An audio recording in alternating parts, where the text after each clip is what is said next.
క్రీస్తు పరిశుద్ధ నామమున మీ అందరికీ నా శుభాభివందనములు. Good morning all of you. ఈ దినము కొరకై ఏర్పాటు చేయబడిన వాక్య పాఠము ఎఫెసీలకు రాసిన పత్రిక 3వ అధ్యాయము 18, 19 వచనాలు చదువుతున్నానండి. ఎఫెసీ 3, 18, 19.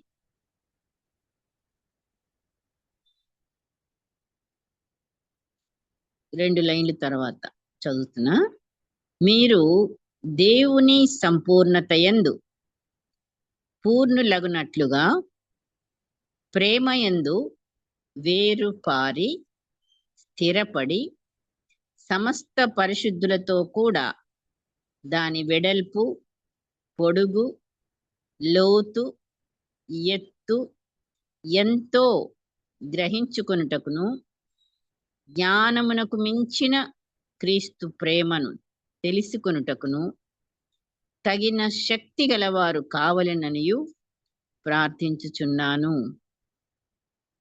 దేవుడు తన పరిశుద్ధ వాక్కులు మనందరి హృదయంలో ఫలింపచేయునుగాక.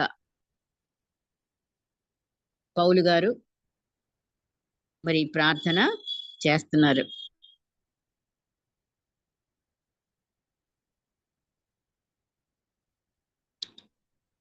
మనము లాస్ట్ వీక్ చెప్పుకున్న రీతిగా చేదును మధురంగా మార్చే ప్రేమ అని చెప్పాం కదా. మరి ఈ వారం కూడా కంటిన్యూ చేస్తాము. చేదును మధురంగా మార్చేది ప్రేమయే మన టైటిల్. చేదు మధురంగా మారటమా? చేదు ఉంటే వదిలిపెట్టేస్తాం కదా, అసలు మనం దాన్ని చెయ్యం. కానీ ఇక్కడ విరుగుడు ఉంది చేదుకి. చేదు వేరునకు సరి అయిన విరుగుడు లేదా మందు, ట్రీట్మెంట్ ఎక్కడ దొరుకుద్దండి? యేసయ్య సిలువ ప్రేమలోనే మాత్రమే. అందుకే మరి అది పాత నిబంధన కాలంలో మోషే ధర్మశాస్త్రం తప్ప వారికి యేసయ్య ప్రత్యక్షత, ప్రేమ, క్షమ వారికి లేదు. అయితే మనం ఎంతో మరి చాలా ఏమనాలి, మనము దేవుని కృప వల్ల ఆ యొక్క ప్రేమను అనుభవపూర్వకంగా పొందుకునే భాగ్యాన్ని దేవుడు మనకు అనుగ్రహించాడు. చేదు వేరు. మరి ఈనాడు మరి మనం యేసయ్య సిలువ ప్రేమను, క్షమను పొందుకున్నాము, రక్షించబడ్డాము. అయినా మనలో కూడా ఈ చేదు వేరు నివసించుట అనేక మందిలో మనం గమనిస్తుంటాం. అందుకే కదా మరి పౌలు గారి ఆనాటి ఎఫెసీ సంఘం వారి కొరకు, నేడు నీ కొరకు, నా కొరకు, మన కొరకు ఆయన ప్రార్థన ఏమని? ప్రేమయందు వేరు పారి సమస్త పరిశుద్ధులతో కూడా దాని వెడల్పు, పొడుగు, ఎత్తు, లోతు ఎంతో మనం గ్రహించుట కనుక జ్ఞానమునకు మనకు మించిన, మన జ్ఞానమే పట్టి మన జ్ఞానమునకు మించిన క్రీస్తు ప్రేమను తెలుసుకొనుటకును తగిన శక్తి గలవారు కావాలనని ఆయన ప్రార్థిస్తున్నాడు. ప్రేమను గ్రహించాలంటే మనకు కావాల శక్తి కావాల. చూసారా? మరి ఆ శక్తిని మనం పరిశుద్ధాత్మని ద్వారా తప్ప ఇంకెక్కడ పొందుకోవడం సాధ్యం కాదు. సో యేసయ్య యొక్క ప్రేమ ఎంత పొడవు గలదంటే మనం జీవించే సంవత్సరాలు ఎన్నో మరి భూమి మీద అంత పొడవు ప్లస్. అంతేనా? మరి మనం జీవించే జీవితం చాలా షార్ట్ అయ్యి కావచ్చు కాక, అంతేనా మరి యేసయ్య ప్రేమ అంటే? మరి మనం చూసేది అంతే కదా. మన జీవితంలో ఎంత పొడుగున్నా, మన జీవితం ఎంత ఈ భూమి మీద లెంతీగా ఉన్నదో అంతవరకే మనకు గ్రహింపు. కానీ ఆయన ప్రేమ ఈ భూమిని సృజింపబడిన దినం మొదలుకొని అది అంతము వరకు మళ్ళీ అంతము వరకు కలిగిన సంవత్సరాలు ఎన్నో. అంత పొడవైంది. మనం కొలవగలమా? భూమిని సృజించినప్పటి నుంచి కూడా తిరిగి అంతము వచ్చేంత వరకు కూడా మరి ఏంటి ఏళ్తుందయ్యా అంటే ఆ పొడవు ప్రేమనే. అంత పొడవు కలిగిన ప్రేమ కొలవలేము. మరి ఎంత ఎత్తు అయినది? ఇక ఆకాశాన్ని మించినంత ఎత్తు మనకు తెలియదు, ఊహించడానికి కూడా కదా. సో ఆకాశమును అంటున్నంత ఎత్తు గలదాను. ఎంత లోతైనది? మొట్టమొదటిగా మనం చూడలేదు ఆ మాట. ఆ ప్రేమ ఎంత వెడల్పుగా, ఆ వాక్యంలో మొదటి మాట వెడల్పు కదా. అవును, వెడల్పుగా ఉన్నది. ఈ ప్రపంచమంతటిని కప్పేసే అంత విశాలం అంటే, వెడల్పు అంటే వైడ్. ఎంత వైడ్ గా ఉన్నదంటే మరి ప్రపంచం ఎంత ఉందో అంత వెడల్పుగా అంతటిని కూడా కప్పగలిగేది యేసయ్య ప్రేమ. సో వెడల్పు చూసాం, పొడవు చూసాం, ఎత్తు కూడా ఆకాశం అంతా అన్నాము. ఇప్పుడు లోతైనది. ఎంత లోతైనదయ్యా అంటే మనకు తెలిసిందల్లా సముద్రం అడుగు భాగం. మనకు తెలియదు అది. సముద్రం అడుగు భాగమును అంటున్నంత, అనగా ఇంకా మన ఆత్మీయంగా చూసుకుంటే కృంగుదల యొక్క అడుగు భాగము. మనకు కృంగుదల వస్తే ఎంత లోతు వెళ్ళిపోతుంది. మరణమంత లోతైనదిగా. ఇక అంతకంటే లోతు ఎక్కడండి? మరణమంతా లోతైనదిగా. ఇట్టే అనుభవాలకు మనం చేరే వరకు, అంటే అంతగా మనం ఆయన ప్రేమను ఆస్వాదించే బిడ్డలముగా ఉన్నప్పుడే సంపూర్ణమైన దేవుని ప్రేమను మనము చవి చూసే బిడ్డలంగా, గ్రహించే బిడ్డలంగా. మరి అంత ఎత్తు, పొడవు, వెడల్పు, లోతు కలిగిన ప్రేమ ఒక్క యేసయ్య ప్రేమనే. ఇంకెక్కడ కూడా అది మనకి లేదు. మానవుల ప్రేమ ఏపాటిదో మనకు బాగా తెలుసు. మరి ఏ పరిస్థితుల్లో కూడా మనల్ని ఆయన ఆ ప్రేమ విడువని ప్రేమ. మరి ఇట్టి ప్రేమను గ్రహించాలంటే మానవ శక్తి, మానవ తెలివి తేటలు చాలవు. పరిశుద్ధాత్మని శక్తితో మాత్రమే ఇట్టి గ్రహింపును మనకి కలుగజేస్తాడు దేవుడు. ఇంకా ఎలాగా అంటే క్రీస్తుతో మనం ఐక్యత కలిగి సహవాసంలో, అనగా అనుదిన వాక్య ధ్యానంలో, ఆజ్ఞలను పాటింపు విషయంలో విశ్వాసంలో ఉండి, విధేయత కలిగి, పరిశుద్ధత, ప్రార్థన, ఇవన్నీ కూడా మరి ఆయన ప్రేమను మనకి గ్రహింపునిచ్చేవిగా ఉన్నవి. యేసు ప్రేమ మనలో ఏమవ్వాలి అని ప్రార్థన చేశాడు? వేరు పారి స్థిరపడినప్పుడే ఈ చేదు వేరును ఆ ప్రేమే పూర్తిగా తొలగించేస్తుంది. అవునండి, ప్రేమతోనే కదా యేసయ్య ఈ లోకాన్ని జయించాడు. ప్రేమతోనే. అందుకనే వాక్యం ద్వారా కీడుని ఎలా జయించాలి? మేలు చేత కీడును జయించుము అని వాక్యం ఉంది కదా. సో లోకానుసారంగా చూస్తే కీడుకు ప్రతి కీడు. కానీ అది కాదు. కీడుకి మనం మేలు చేసి గెలిచే వాళ్ళంగా ఉండేటట్టు. అంతే. ద్వేషాన్ని ప్రేమతోనే గెలిచేది. అందుకే మరి స్థిరపడాలి మనం ప్రేమలో. వేరు పారై స్థిరపడాలంటే నంబర్ 1 యేసయ్య బోధ సారాంశం ఏంటండి? యేసయ్య బోధ సారాంశం అంతా కూడా ప్రేమ, క్షమాపణ. సో యేసయ్య ప్రేమకు పరిమితి లేదు, పక్షపాతం లేదు, వేషధారణ లేదు. మత్తయి సువార్త 5వ అధ్యాయం 38 నుంచి 48 వరకు కూడా మరి మనం చూస్తే, దుష్టిని ఎదిరింపక నిన్ను కుడి చెంప మీద కొట్టు, వాని వైపునకు ఎడమ చెంప కూడా త్రిప్పుము అంటున్నాడు. మరి ఎవడైనా నీ అంగి తీసుకొని గోర్ని ఎడల వానికి నీ పై వస్త్రం కూడా ఇచ్చివేయము. ఒకడు 1 మైలు దూరం రమ్మని నిన్ను బలవంతం చేసిన ఎడల వానితో కూడా 2 మైళ్ళు వెళ్ళుము. నిన్ను అప్పడుగా గోరువాని నుండి నీ ముఖము త్రిప్పుకొనవద్దు అంటున్నాడు యేసయ్య. సో ఆయన చెప్పే బోధ మరి సారాంశం అంతా కూడా చూసుకుంటే మనము ఆయనకు సొంత వారని గాని పరాయి వారని గాని భేదం లేని దేవుడు కదా. మనకున్నారు అలాగా. మన సొంత వాళ్ళు వేరే, పరాయి వాళ్ళు వేరే. అందరూ మానవుల్ని సమాన ప్రేమతో ప్రేమించాడు యేసయ్య. అందుకే లోకమును, ఒక మాటలో లోకమును ప్రేమించాను అని అంటారు. అదే బోధించాడు, అలాగే ప్రేమించాడు. ఒక్కసారి మనము పై వాక్యాలతో మన ప్రేమను పోల్చుకుందామా?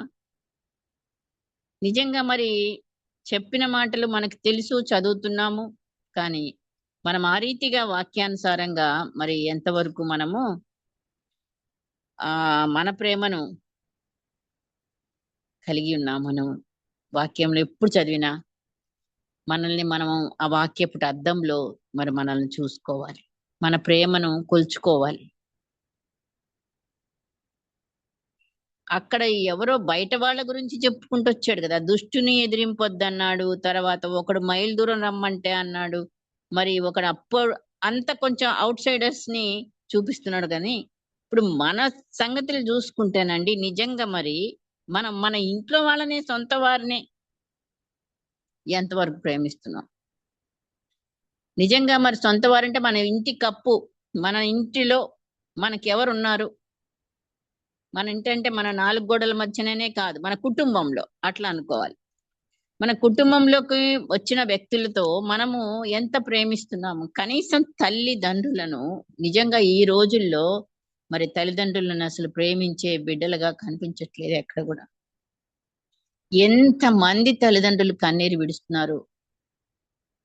వాళ్ళు అంత కష్టపడి పెంచి పెద్ద చేసి ఎన్నో రీతులుగా మా బిడ్డలు సుఖంగా ఉండాలి, సుఖంగా ఉండాలి. కానీ వాళ్ళని పరిచయం చేయడానికి కూడా కొంతమంది పిల్లలు మరి అవమానంగా ఫీల్ అవుతారు. స్టేటస్ చూసారా? చదువు చదివి ఉద్యోగాలు చేసి సొంత తల్లిదండ్రులని చెప్పుకోలేని బిడ్డలుగానే మిగిలిపోయే వాళ్ళని మనం చూస్తున్నాం ఈ లోకంలో. కాబట్టి మరి మన ప్రేమ తల్లిదండ్రుల్ని, రక్త సంబంధుల్ని ప్రేమించవలసినంతగా మనం నిజంగా ప్రేమిస్తున్నామా? బయట వాళ్ళ సంగతి అక్కడ పెడితే మరి అందుకని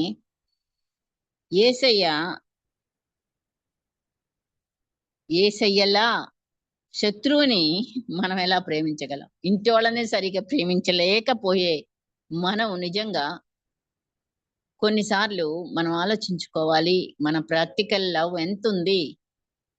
ఇంటి వాళ్ళతో మనం ఎప్పుడు నిజమైన ప్రేమ యేసయ్య ప్రేమ కదా, ఆ ప్రేమను కలిగి ఉన్నామా? లేకపోతే మానవ ప్రేమతోనే ఇంకా కూడా కోపాలు, తాపాలు, అల్లరి, అశాంతి, కొట్లాటలు, మనస్పర్ధలు ఇవన్నీ ఎందుకు వస్తున్నాయి? ఏది లోపించింది? ఆలోచిస్తే నిజంగా మనము ప్రేమ కొదువగానే ఉన్నది. శత్రువు కోసం ఎలా ప్రార్థిస్తాము, ఎలా ప్రేమిస్తాము, మరి వారితో మన సంబంధాలు కట్ చేసుకుంటున్నాం కదా. ఇక క్షమాపణ విషయానికి వస్తే ఆనాడు పేతురేమో అడిగాడు కదా ప్రభుని, ప్రభువా, నా సహోదరుడు నా ఎడల తప్పితం చేసిన ఎడల నేను ఎన్ని మార్లు క్షమించవలను? 7 మార్లు మట్టుగా. మరి యేసయ్య జవాబు ఎక్కడ ఉందండి? మనకు తెలుసు, 70 ఏళ్ల మారుల మట్టుకని, అనగా జీవితాంతం అని. లెక్కలేనన్ని సార్లు మనం క్షమించే బిడ్డలంగానే ఉండాలి. మత్తయి సువార్త 18, 21, 22 వచనాలు కదా. అవును. ఇంకా పౌలు గారు ఇంకా డీటెయిల్ గా రాస్తున్నారు ఒక అధ్యాయం. ఏది? కొరింథీ మొదటి పత్రికలో 13వ అధ్యాయం.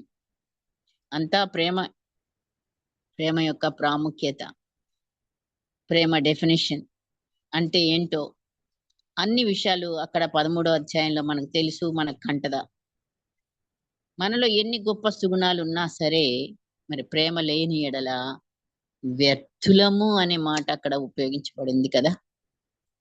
కాబట్టి యేసయ్య బోధ సారాంశం నంబర్ 1, మనం ప్రేమ మనలో వేరు పారి స్థిరపడాలంటే యేసయ్య బోధ యొక్క సారాంశం మరి అనేక సార్లు మత్తయి సువార్త 5, 6, 7 అధ్యాయాలు మరి ఆయన బోధ, అవి మనము రివైజ్ చేసుకుంటూనే ఆ ఎప్పుడు సమయం దొరికినా అప్పుడే మనం వాక్యంలో మరి ఆ ప్రేమలో నిలబడటానికి, ఆయన బోధలో నిలబడటానికి.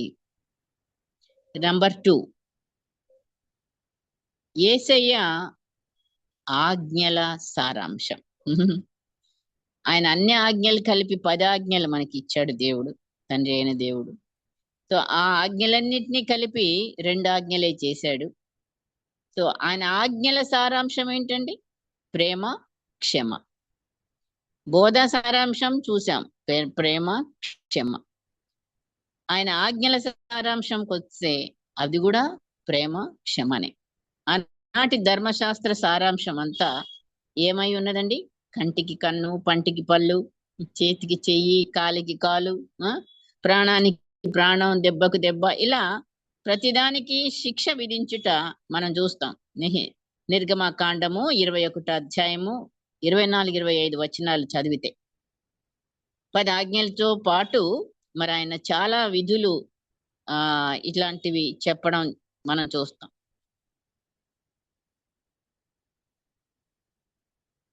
మరి ఈ ఆజ్ఞలను యేసయ్య 2 ఆజ్ఞలుగా చేశాడు. ఒకటి, నీ పూర్ణ హృదయంతోను, నీ పూర్ణ ఆత్మతోను, నీ పూర్ణ మనస్సుతోను నీ దేవుడైన ప్రభువును ప్రేమింపవలను. చూసారా? ప్రేమ, దేవుణ్ణి ప్రేమిస్తే మనం ఎలా ప్రేమించాలో కూడా మరి పూర్ణంగా, మన హాఫ్ అండ్ హాఫ్ ప్రేమ దేవుడికి పెడితే మరి దేవుడి మాటలు మనం వినేది హాఫ్ అండ్ హాఫ్ అయిపోతుంది. మనం ప్రవర్తనలో మనకి హాఫ్ అండ్ హాఫే, అన్ని సగం సగం అవుతాయి. కాబట్టి మనం ఏం చేయాలి?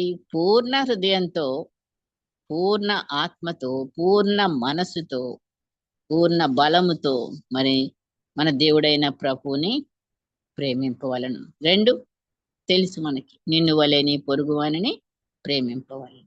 22 మత్తయి సువార్త 37-39 వరకున్న వాక్యాలు చూస్తే, మీరు కోపపడుడి కానీ పాపము చేయకుడి. మీ కోపము సూర్యుడు అస్తమించు వరకే గాని ఆపై నిలిచి ఉండకూడదు అంటున్నాడు. కారణం, సూర్యుడు అస్తమించిన దాకా కూడా వెళ్ళిపోవాలంట కోపం కూడా. అలాగే మరి మనకు మిగులుతుంది కదా కొన్నిసార్లు. అది నిలిచి ఉంటే ఏమవుతుంది? మారిపోద్ది. నెక్స్ట్ డేకి పగ అయిపోతుంది, ద్వేషం అయిపోతుంది, చేదు అయిపోతుంది. అది ఇంకా కొనసాగితే ఏమవుతుంది? మర్డర్ అయిపోతుంది, నరహత్యకు దారి తీస్తుంది.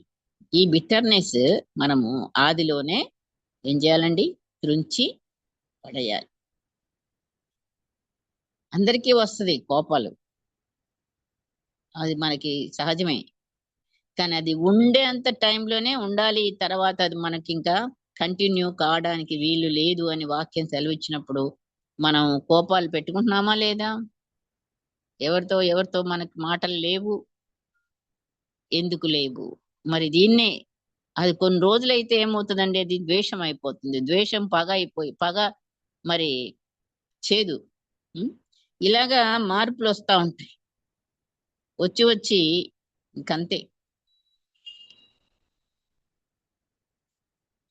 ఒకసారి యేసయ్య జనసమూహంనకు వాక్యాన్ని బోధించే సమయంలో అతని తల్లి, సహోదరులు వచ్చి నిలబడ్డారు అని చెప్పి ఆయనకి వార్త అందుద్ది కదా.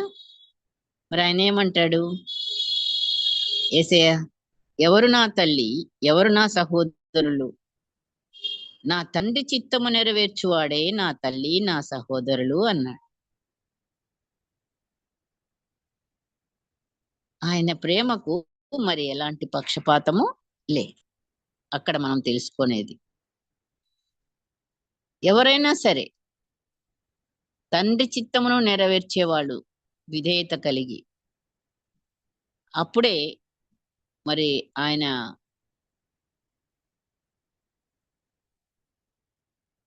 ప్రేమలో మనము నిలిచి ఉండే బిడ్డలు. కాబట్టి 2 విషయాలు చూసాం కదా. యేసయ్య బోధ సారాంశం ప్రేమ, క్షమాపణ. యేసయ్య ఆజ్ఞల సారాంశం ప్రేమ, క్షమాపణ. 3, యేసయ్య శిలువ మరణ పునరుద్ధాన సారాంశం ఏంటి? ప్రేమ, క్షమాపణ. నిజంగా మరి ఆయన తల మొదలరి పాదం వరకు కూడా ప్రేమతో నిండి ఉన్న దేవుడు మన దేవుడు. ఆయన ప్రేమ శిలువ మరణ పునరుద్ధానాలు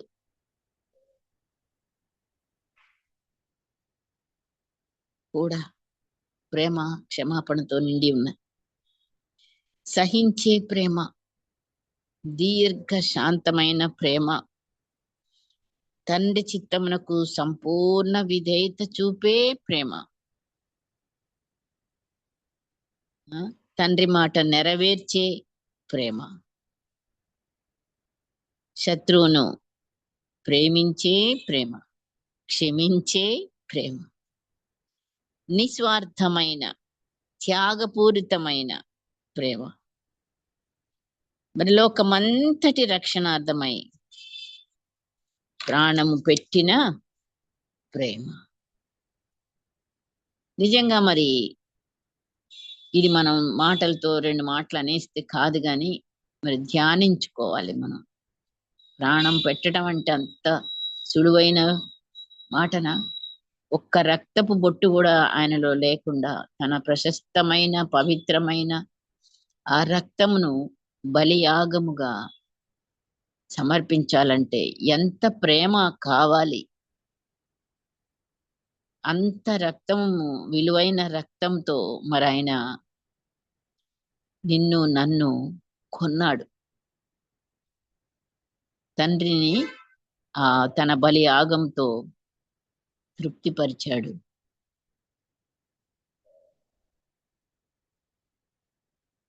పాపానికి ప్రాయశ్చిత్తము రక్తమే. అది కూడా ఏ రక్తం పడితే ఆ రక్తం కాదు కదా, పరిశుద్ధ రక్తం. అందుకే తను భూలోకానికి రావాలి, వచ్చి మరి ఆయన రక్తమును మన ప్రాయశ్చిత్తం కొరకు సిలువలో మరి ఏ రీతిగా శ్రమ పొంది, అవమానం పొంది, బాధ, వేదన, పుట్టుక నుంచి సిలువ మోసుకుంటూ వచ్చాడు. మనల్ని కూడా అదే చెప్పాడు. తనేమై ఉన్నాడో అదే మనను కూడా అలా ఉండాలి అన్నదే ఆయన కోరిక. నేను ఈ లోకానికి వెలుగుగా వచ్చి ఉన్నాను అన్నాడు. వెలుగు. మనం కూడా ఇప్పుడు వెలుగు బిడ్డలంగా ఉండాలి అని. మీరు లోకానికి ఉప్పు అయి ఉన్నారు, వెలుగై ఉన్నారు అంటున్నారు. ఆయన యేసయ్య ఏమై ఉన్నాడో మరి మనం కూడా అదే అవ్వాలనేదే.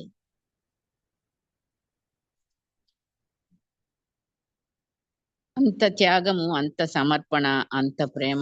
మరి దేవుని కుమారుడుగా ఆయన కొదమ సింహమే అయినా గొరియ పిల్లగా తగ్గించుకున్న ప్రేమ మనం ఆయనలో చూస్తున్నాం. నిజంగా మరి ఎంత తగ్గింపు అంటే ఆ ప్రేమలో మరి ఆయనకి పక్షపాతం లేదని చెప్పాం. అంత తగ్గించుకొని, మనకు తెలుసు శిష్యుల పాదాలన్నీ కూడా ఆయన కడిగి మాదిరి చూపించి, మీరు ఒకరినొకరు ఇలాగా కడుక్కోవలసిందే అని చెప్పి, ఆయనకి తెలుసు మొదటి నుంచి కూడా ఆయనను అప్పగించేవాడు ఎవరని కూడా. ఎన్నోసార్లు మీలో ఒకడు నన్ను అప్పగిస్తాడు అని ఆయన అందరి ఎదుట చెప్తూనే వస్తున్నాడు. తెలిసి కూడా మనం ప్రేమించాలంటే మనకు కష్టం కదా.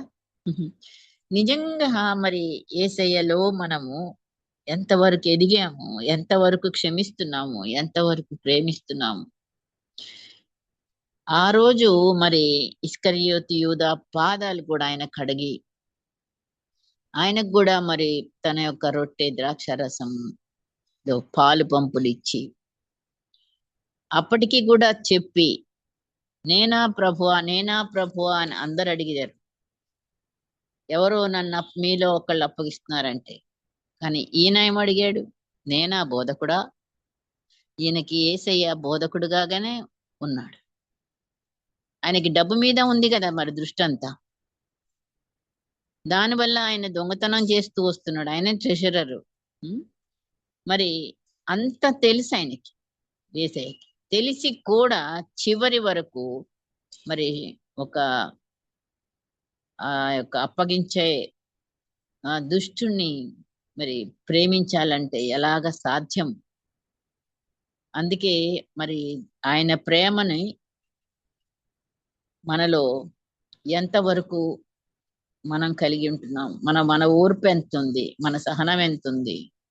మనం ఏ రోజుకి ఆ రోజు ప్రేమని ప్రాక్టికల్ గా చూపించుకోవాలి. మనము దాన్ని నెరవేర్చుకుంటూ రావాలి. మనకు ఒక మాట అంటే మనం పడలేము. అన్యాయంగా ఆయన శిలువ భరించాడు. ఆయనకి అన్ని అన్యాయాలే జరిగినాయి వరుస పెట్టి. అవమానాలే పొందుకుంటూ వచ్చాడు. లెక్కలేనితనంగా జనులు ఎన్నెన్నో హేళన మాటలు.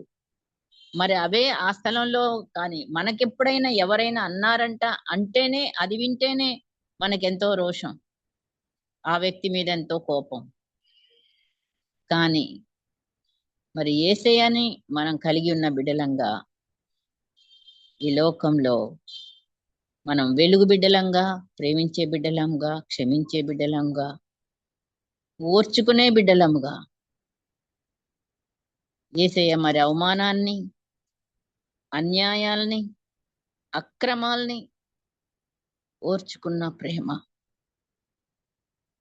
తానేమైతే మరి కొండ మీద ప్రసంగం చేశాడో నిజంగా అవన్నీ కూడాను మరొక కొండ మీద నెరవేర్చాడండి. ఏ కొండ? ప్రసంగం చేసిన కొండ. ఆ వాక్యాలే ఆయన జీవితంలో ఆయన చెప్పిందే, బోధించిందే మరి కల్వరి కొండ మీద సిలువలో నెరవేర్చాడు. సమాప్తమైనదన్నాడు. అట్టి ప్రేమ, లేఖనాలను నెరవేర్చిన ప్రేమ, దేవుని చిత్తాన్ని సంపూర్ణంగా నెరవేర్చిన ప్రేమ, ఇంకా ధర్మశాస్త్రాన్ని నెరవేర్చిన ప్రేమ, శత్రువుని మాటలతో కాదు క్రియల ద్వారా ఆయన ప్రేమించాడు. నిజంగా అందరూ పారిపోయారు. ఎవరు ప్రార్థన చేయడానికి ముగ్గురిని తీసుకెళ్ళాడు, వాళ్ళు నిద్రపోయారు. అయినా సరే ప్రత్యక్షత మరి పునరుద్ధానుడు అయిన తర్వాత కూడా వాళ్ళకే ప్రత్యక్షతనిచ్చి వాళ్ళనే బలపరిచి, యేసయ్య ప్రేమ అంటే మళ్ళీ ఆయన అడుగుతాడు కదా పేతుర్ని, నువ్వు నన్ను ప్రేమిస్తున్నావా? వీళ్ళందరికంటే ఎక్కువ నన్ను ప్రేమిస్తున్నావా? ఆయన మనల్ని ప్రేమిస్తున్నాడు. మరి రిప్లై ఏం కోరుకుంటున్నాడు? మన నుండి కూడా ప్రేమనే కోరుకుంటున్నాడు. ఖచ్చితంగా నీవు నేను లోకంలో ఉన్న వాటన్నిటికంటే మనకెంతో మరి ప్రియమైన వారి తల్లిదండ్రులు కావచ్చు, భర్త కావచ్చు, బిడ్డలు కావచ్చు, మరి ఏదైనా సంబంధం. కానీ అన్నిటికంటే కూడా మనం ప్రేమించాల్సింది మరి యేసయ్య మనల్ని ఎలా ప్రేమించి ప్రాణం పెట్టాడో మనము కూడా ఆయనంత ప్రేమించే వాళ్ళే. మనం ఏదైనా అప్పు తీసుకున్నాం అనుకోండి, మళ్ళీ రిటర్న్ షుగర్ తీసుకొని దానికి బదులు ఇంకోటి ఇస్తామా? లేదు. ఏది తీసుకున్నామో అదే మళ్ళీ వాళ్ళకి మనం ఇవ్వాలి. మనం ఎంత పొందుకున్నామో ఆ ప్రేమ తిరిగి మనం ఆ ప్రేమను యేసయ్యకి కనబరిచే బిడ్డలంగా ఉండాలి. ఎంత క్షమాపణ పొందుకున్నాము మన పాపాలకి, వాటిని మళ్ళీ జ్ఞాపకం చేసుకోని అన్నాడు కదా. మనకైతే క్షమిస్తాం గాని జ్ఞాపకం ఉంటాయి, అవి సమాధి చేయబడవు. టైం వచ్చినప్పుడు అవి మళ్ళీ జ్ఞాపకం వచ్చి ఫలానా రోజు ఫలానా టైంలో నాకు కీడు జరిగింది నీ వల్ల అని మనం చెప్పే బిడ్డలంగా ఉంటాం. ఆ టైంకి క్షమాపణ మాత్రం క్షమించినట్టుగా ఉంటాం.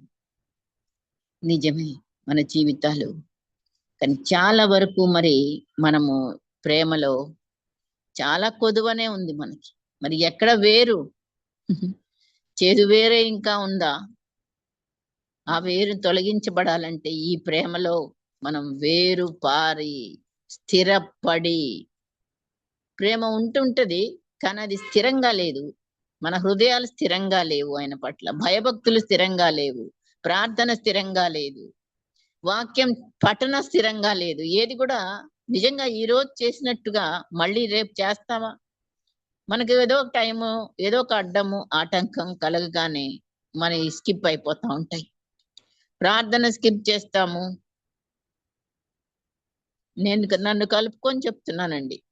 నేను అనేక సార్లు కూడా ప్రార్థనకి మరి ఎవరైనా వచ్చారంటే, ఎక్కడికన్నా వెళ్ళాలంటే, మరి ఆ టైంకి మనము ఇవ్వలేకపోతున్నాం ఆయనకి. ఆయన సమయాన్ని ఆయనకి. అదే మరి కరెక్షన్ చేసుకుందాం. నిజంగా మరి యేసయ్యను చూసి ప్రతిరోజు కూడా మరి ఎవ్వరిని చూడొద్దు, ఎవ్వరితో పోల్చుకోకూడదు.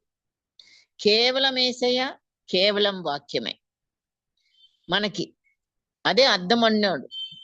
అవును. ఆ అద్దంలో ప్రతిరోజు మనం ముఖం చూసుకున్నట్టుగా ఈ అద్దంలో మన ప్రవర్తనను చూసుకుందాం.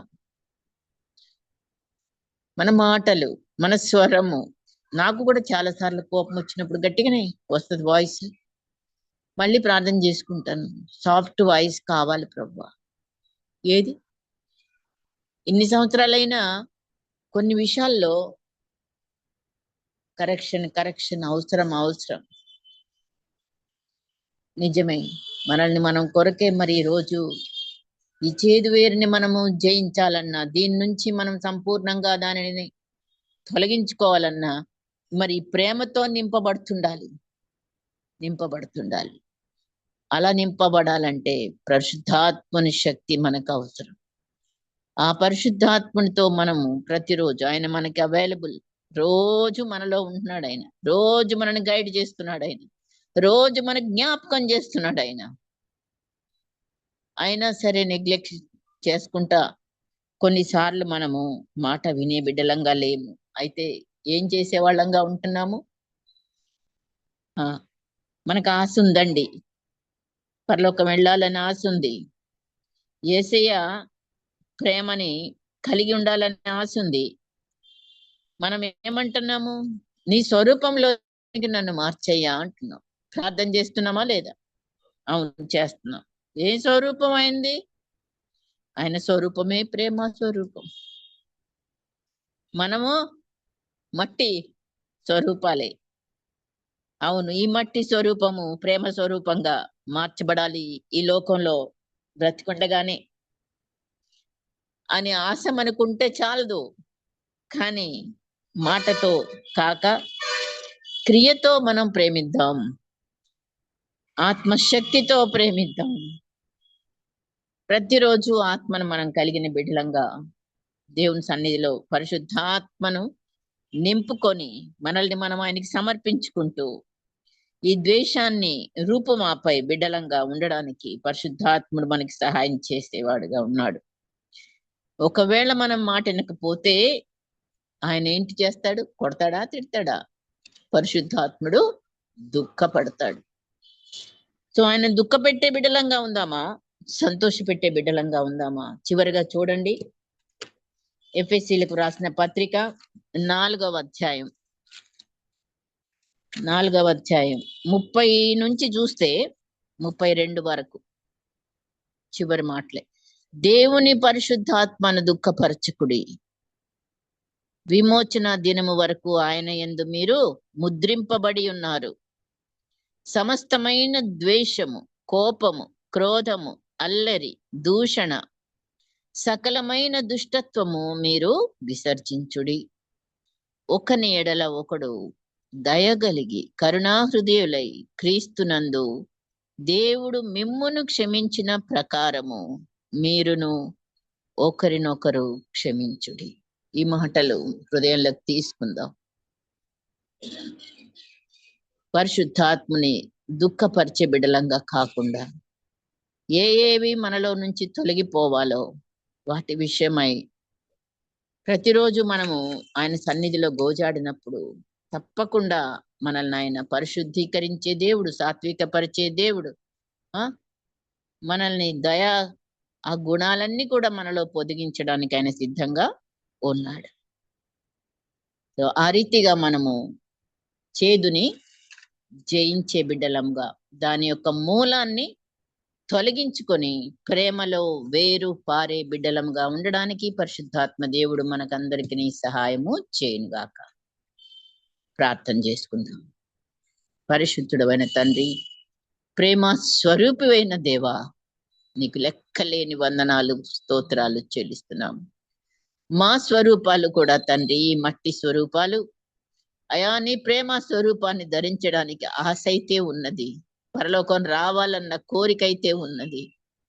కానీ తండ్రి, మరి మేము మా జీవితాల్లో మా ప్రవర్తనలో మార్పును కలిగిన వారంగా, కొన్నిసార్లు మాలో స్థిరత్వం లేని వారముగా మమ్మల్ని మేము పరిశీలన చేసుకుంటున్నాము గనుక పరిశుద్ధాత్మ దేవా, నీవే మాలో ఉండి తండ్రి ఈ ప్రేమలో మేము ఎదుగుటకు, చేదు వేరును సంపూర్ణముగా మేము తొలగించుకున్నటకు, యేసయ్యని వెంబడించే మేము, శిష్యులమైన మేము, కుమారులమైన మేము, కుమార్తెలమైన మేము అయా ఆయన నామాన్ని ఘనపరిచే వారముగా, సాక్షార్థమైన జీవితాలు జీవించే వారముగా, అనేకులను కూడా ప్రభా మరి ప్రేమతో మేము ప్రేమించి క్షమించి తండ్రి నీ స్వరూపంలోనికి మార్చబడుటకు మమ్మల్ని మేము ఈ ఉదయకాలంన నీ కృపా హస్తములకే అప్పగించుకుంటూ యేసు పరిశుద్ధ నామం అడిగి వేడుకొంచున్నాం తండ్రి. ఆమెన్.